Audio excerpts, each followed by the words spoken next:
सत साहेब जय हो, बंदी छोड़ के बंदी छोड़, सतगुरु रामपाल जी महाराज के जय हो, बंदी छोड़ कबीर साहब जय। भगत भाइयों, ज्ञान अमृत एवं षड्यंत्र का विश्व पुस्तक एक PDF एवं लिंक प्राप्त करने के लिए 98 280 और 72 914 ओम प्रकाश दास राजस्थान से जुड़ा से। भगत भाइयों, इस पुस्तक में छुड़ानी, क्रोथा और बरवाला का संपूर्ण खुलासा है। भगत भाइयों, 5 महिला और 1 बच्चे की हत्या किसने की, संपूर्ण जानकारी के लिए पढ़े ज्ञान अमृत एवं षड्यंत्र का विश्व पुस्तक। भगत भाइयों, अब मैं आप लोगों को ये बता देना चाहता हूँ कि जो ये राष्ट्रीय समाज सेवा समिति बनी थी ना भगत भाइयों, ये राष्ट्रीय समाज सेवा समिति बनाई थी, ये RTPS गुंडों की इनकी बनाई हुई है भगत भाइयों। और इसका गठन और संविधान अब मैं आप लोगों को बता देना चाहता हूँ।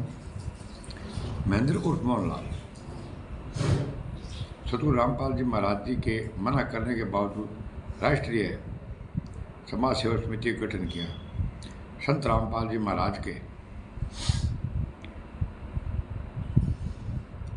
मना करने के बाद में भी इन लोगों ने इस राष्ट्रीय समाज सेवा समिति का इन भगत भाइयों गुंडों ने गठन किया, जिसमें 14 पेज का एक लिखित संविधान बनाया था इन लोगों ने। उस संविधान में इन लोगों ने क्या लिखा था भगत भाइयों, संविधान के अंदर जिसका पॉइंट नंबर 8 पर कहा गया है कि कोई भी अनुपदेशी इस समिति के सदस्य बन सकता है। भगत भाइयों, कोई भी अनुपदेशी, शराबी हो, कबाबी हो, हत्यारा हो, बलात्कारा हो, गुंडा हो, लुंडा हो, कोई हो, इसका सदस्य वो बन सकता है। क्यों कि इनको तो गुंडों की जरूरत थी भगत भाइयों, जो गुंडा राज चल रहा है, अनुपदेशी को भी अपने इसमें सम्मिलित कर लेंगे। अर्थात पॉइंट नंबर 8 के तहत महेंद्र अन्य बाहरी असामाजिक तत्व जैसे आर्य समाज के लोगों को बरवाला कांड से पहले ही अपने षड्यंत्र में शामिल कर लिया था। भगत भाइयों, ये षड्यंत्र करने से पहले षड्यंत्र रहता था, ये कांड होने से पहले भगत भाइयों इन लोगों ने समिति के सदस्य है, जितने भी इनके दोस्त थे ना, ये खाने पीने वाले शराबी कबाबी, क्योंकि इनको पता था कि अपने तो हुड़दंग मचाना है और संत रामपाल जी महाराज को आजीवन कारावास करवाना है। तो भगत भाइयों, इन लोगों ने उन गुंडों को पहले से ही महेंद्र एंड पार्टी ने अपने कब्जे में कर लिया था। भगत भाइयों, जो शराबी थे, मनमानी कुछ भी करे, जो संत रामपाल जी महाराज ने बयान दिया था, उसने बोला था ना कि संत रामपाल जी महाराज आश्रम में गलत काम हुए, जब गुरु जी ने बोला था मैंने नहीं किए, आश्रम और समिति वाले ने किए, क्योंकि इन लोगों की मशा पहले से थी, ये मनमाना आचरण करते थे। भगत भाइयों, आश्रम के अंदर सब ये बलात्कार करते थे साथ में, हाँ, आश्रम में गलत काम होते थे भगत भाइयों। इसी तरह पॉइंट नंबर 12 पर भी लिखा है कि राष्ट्रीय समाज सेवा समिति संत रामपाल महाराज से किसी भी कार्य में कोई दिशा निर्देश नहीं लेगी। भगत भाइयों, संत रामपाल जी महाराज आपने बरवाला आश्रम के अंदर रहता, जब तो मतलब कि कोई दिशा निर्देश संत रामपाल जी महाराज को खोल लेता, क्यों राष्ट्रीय समाज सेवा समिति जी की बनाई बिगंद स्पष्ट कर दी जो कि मेरे संत रामपाल जी महाराज दिशा निर्देश खोल लेवा। और अब भगत भाइयों, संत रामपाल जी महाराज को दिशा निर्देश अब जेल में जाने बाद के देखा है, मेरे संत रामपाल जी महाराज को आदेश और दिशा निर्देश में अब लेने लग गया। पहला था भगवान मानियो को नहीं हो, जेल मारा, अब जेल के अंदर जाने बाद में भगत भाइयों भगवान माना है, अब क्या मैं आदेश माना था रो, जद की पहला समिति का संविधान बनायो बिगत राखियो, मैं आदेश कौन माना, अब जेल जाना बाद में भगवान बन गयो, पहला भगवान को नहीं हो। भगत भाइयों,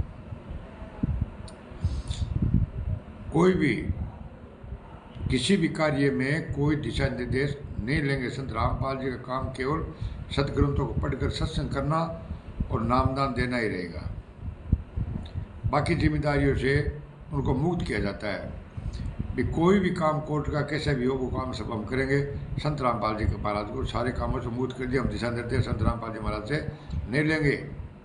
और अब जेल में जाने बाद में भगवान मान लिया, अब ये दिशा निर्देश भाइयों लेते हैं, पहले नहीं ले रहे।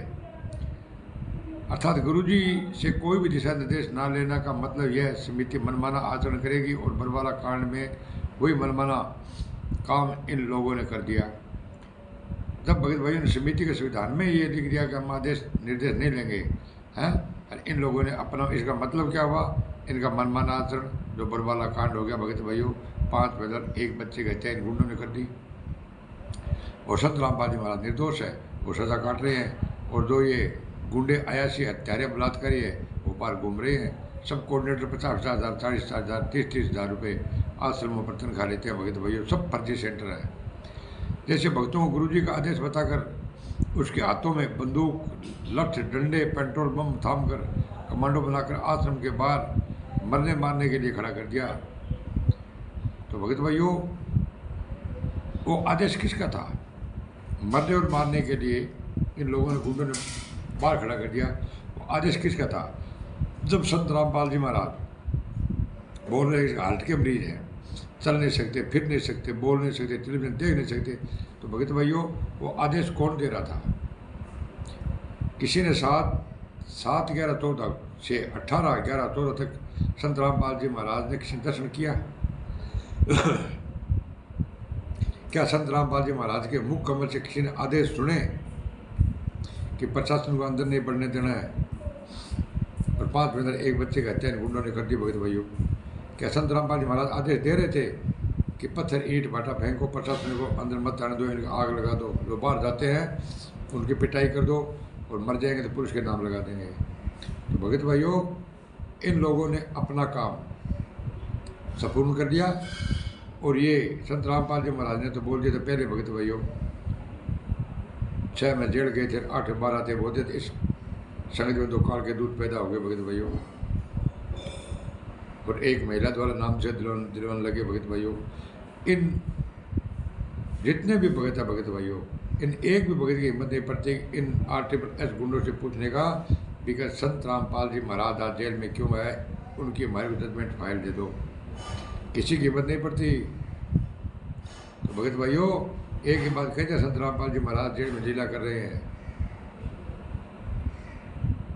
संत रामपाल जी महाराज को जेल में यातनाएं दे रहे हैं और ये गुंडे यातनाएं को जेल में लीला में बदल दिया गया। संत रामपाल जी महाराज लीला कर रहे हैं। भगत भाइयों, जागो और जूता उठाओ और इनके 100 जूता मारो। भगत भाइयों, अगर आपको संपूर्ण जानकारी चाहिए 5 में एक बच्चे का हत्या किसने किया है, तो भगत भाइयों आपको ज्ञान अमृत एवं षड्यंत्र का विस्फोट पढ़ना पड़ेगा। तो भगत भाइयों, इस चैनल को लाइक, कमेंट, शेयर और सब्सक्राइब करना न भूलें। शायद साहेब देव बंदी छोड़ के बंदी छोड़, सतगुरु रामपाल जी महाराज की जय हो।